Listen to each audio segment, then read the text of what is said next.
pay attention ku bantu bakubwira ngo turabanza twohereza amafaranga nurangiza wongere uyadusubize, cyangwa harimo transfer y'amafaranga bakohereza amafaranga nawe yabasubiza. Most of the time naba scam. Kora ama test atandukanye, witesting, wa applying, urebe nyine strength zawe, urebe na weakness zawe, kuko uko ugenda ubikora kenshi ugenda umenya aho uhagaze, ugenda none ugira interests zigiye zitandukanye, ukamenya ibyo uhunze ni ibi, ibyo nshoboye ni ibi, n'ibyo udashoboye niba ari bishoboka ko wabyiga nabyo ukabyiga kugira ngo ubashe kuba successful. Tuvuga ku bijyanye n'ubuzima, health, tuvuga ku bijyanye na diet, imirire, kandi nanone tuvuga ku bijyanye n'amafaranga, of course living life skills, ubumenyi ngiro mu buryo bumwe cyangwa ubundi.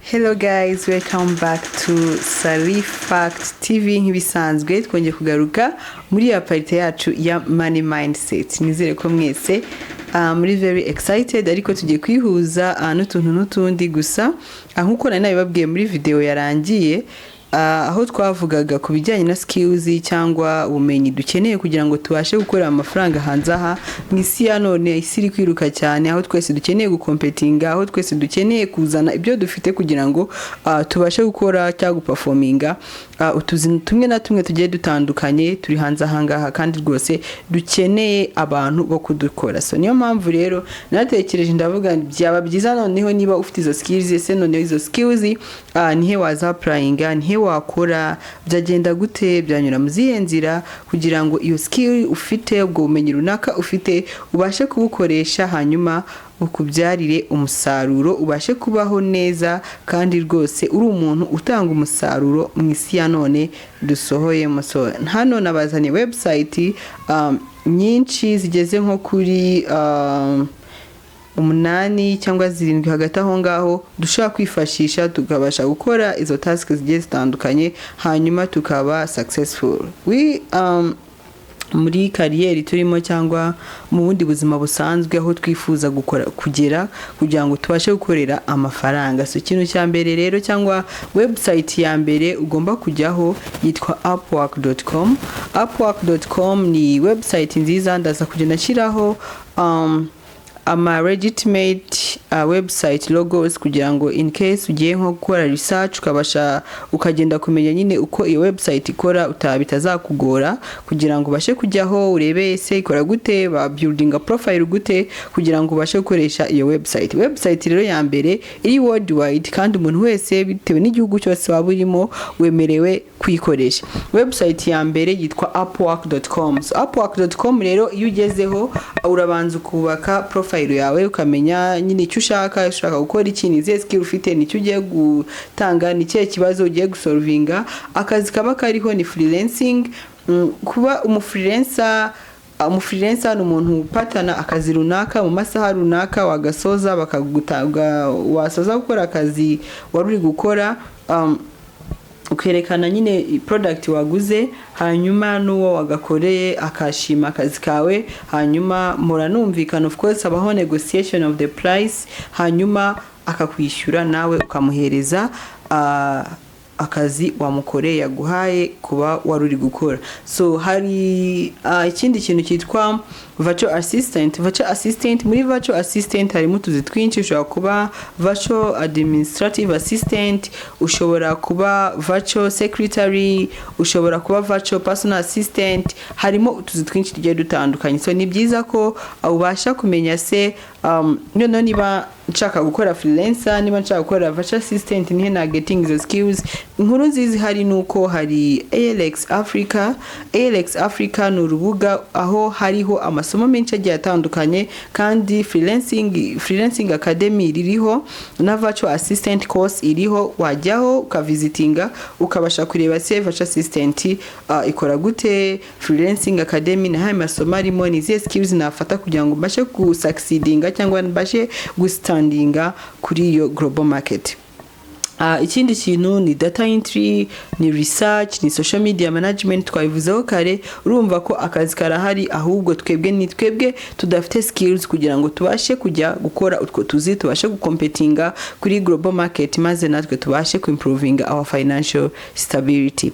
So indi website ya kabiri na kuri komanda ni Fiverr.com. So Fiverr.com rero ahitandukanye na Upwork, yo iseringa ama services Service rero tugurisha kuri fiverr.com hari ama video ushobora gukoresha Canva video editing, ushobora gukora kwandika.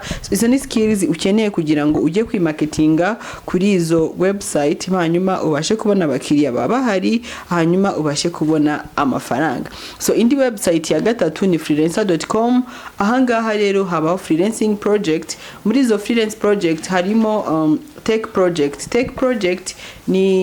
project harimo wenda gukora nka website runaka, ushaka kubaka website, ushobora kuba uri software developer. Izo skills ntuzipfusha ubusa, kuko hariya hari abakire bakutegereje kugira ngo ujye kwibrandinga, ujye kwigaragaza hariya, hanyuma maze ubashe gukorera ayo mafaranga. Indi website ni Prolific, ariko Prolific jyana na academic researches. Rero icyo gihe ugomba kuba ufite skills mu bijyanye no kwandika, gusaba ama grant, ibyo bintu bigiye bitandukanye kugira ngo ubashe gustandinga cyangwa ubashe gutsinda cyangwa gutsindira ibyo biraka cyangwa utwo tuzi dugiye dutandukanye kuri Prolific. Indi website itwa user interviews. Ahangaha ni kuba ufite ubushobozi bwo kubasha gukora research studies, research design, hanyuma wajyaho ukerekana portfolio ni samples ibyo waragiye ukora, bakabireba babishima, ukabasha gustandinga out, ukabasha gutsindira ibyo biraka cyangwa utwo tuzi tugiye dutandukanye. Urumva rero ko hari amahirwe menshi ahari hanze aha, ariko icyambere ni amakuru. Niyo mpamvu naje kugira ngo ayo makuru tuyafatire hamwe, tuyafatire ku gihe, maze content zacu maze skills zacu twe kuziryamana mu buriri, ahubwo tuzibyaze umusaruro. Kandi mbibutsa ko kino ni ibintu wakora as side hustle. Ushaka kufita kandi kazi, ariko nakangaka nago wabura kugakora, kuko ni ibintu biba bitari bugusabe umwanya munini, amasaha menshi, ahubwo nukubasha kugira ya soft skills twavuze, kuko soft skills ni nziza ya time management kugira ngo ubashe kubalancinga ibyo bintu byose. So indi skill nziza cyane ikenewe, indi website nziza cyane ni Outlier AI.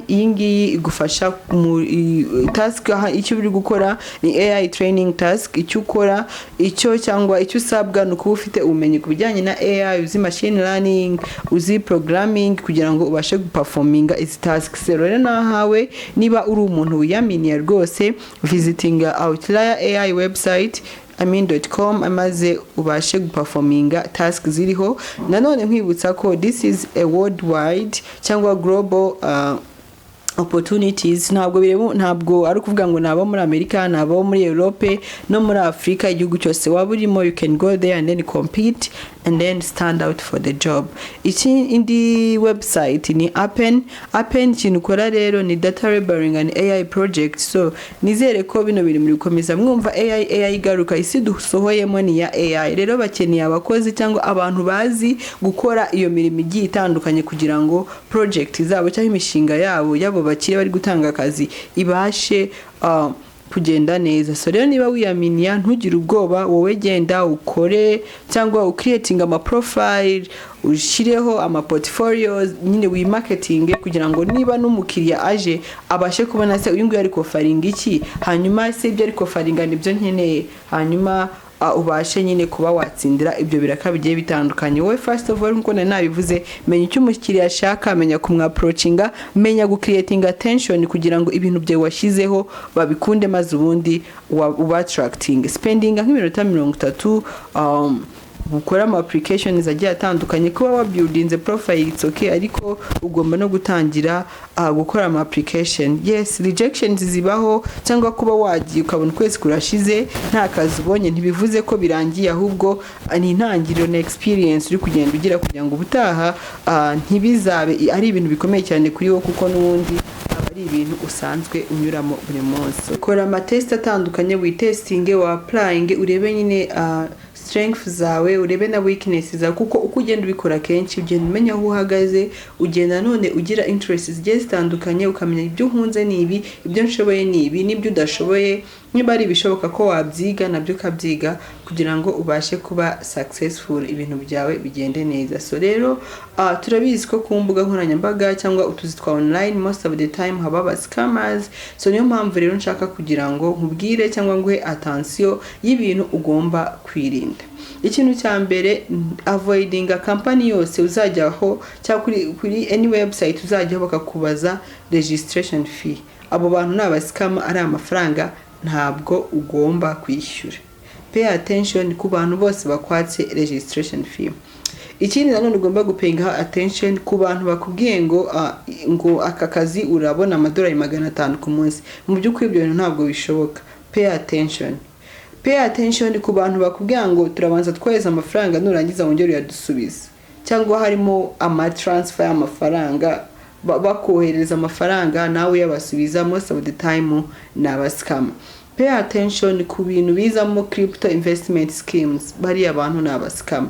Pay attention kuri companies zizaguhamagara cyane cyane bakoresheje WhatsApp cyangwa Telegram, abo bantu ni abascam. So nimuzandenganye, ndababwiye, ndabahuguye, nimuzambwire ngo baguscaminze ibintu watubwiye oya. Utuzi twose uzabona ukabona hinvolvinzemo ibyo bintu byose, please pay attention. Ibuka iki kintu uko nakivuze, maze ubundi wiruke, run for your life, kuko izarangira ubaye scammed, usanga urababaye, usange n'amafaranga yawe wari wifitiye urayabuze. So ibi ni ibintu byiza rero kubimenya, kubisobanukirwa. Ariko nizere ko mugiye gutangira gukora research, mukareba izi website, ukareba icyo wa providinga, ukareba skills zikenewe, ukareba izo ufite, ugashaka short courses kugira ngo ubashe